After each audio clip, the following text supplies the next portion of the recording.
ان شاء الله ان شاء الله ان شاء الله لا تشوف المغرب اجمل واقوى من اوروبا اقتصاديا. والله هذا اللي اشوفه انا. الله يحفظك يا أخي الكريم. لا لا، شعب متطور وشعب محترم وبنية تحتية محترمة ونظام محترم وشعب حقيقة. يعني أول ما توصل على المطار أحسن كلمة تسمعها في حياتك مرحبا فيك.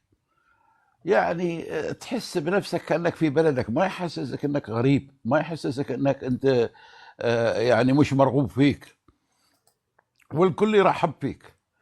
وتفوت على اي محل او شو اسمه يعرفك انك انسان غريب ولا ضيف جاي في البلد، احترمك وحاول باي طريقه يخدمك. هذه حقيقه، هذه حقيقه.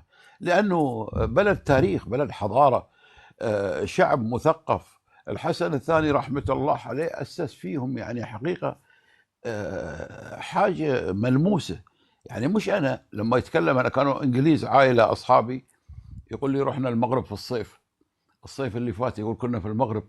يقول لي يا اخي شعب محترم جدا وشعب طيب. قلت له اكيد المغاربه شعب محترم حقيقه. يعني بنيه تحتيه، فنادق جميله، طرق جميله، مواصلات جميله، وبعدها البلد ماشي يعني في اقتصادها باستمرار. انت تصور لو عندها غاز وعندها بترول المغرب ايش بتكون؟ الفوسفات ولا حاجه، ترى الفوسفات مليار 700 مليار دولار سنويا، والله ما يكفي حتى التعليم. وين عندك الامن وعندك الطرق وعندك المواصلات وعندك التعليم وعندك الصحه وعندك حقيقة. يعني أنت لما تشوف وتقارن، حقيقة المغرب بلد متطور، ونسأل الله سبحانه وتعالى أن يدب فيها الأمن والأمان، وتكون في آمين. اقتصاد مزدهر إن شاء الله. زين. لأنه بلد جميل وشعب طيب حقيقة. أنا إنسان أحب المغرب وأحب أهل المغرب، محترمين يا أخي، والله محترمين. من أول ما تفوت على المطار لين آخر يوم تسافر فيه ما تلاقي لك واحد خايب أو يغلط عليك أو يسبك، لا بالعكس، شعب محترم جدا. الله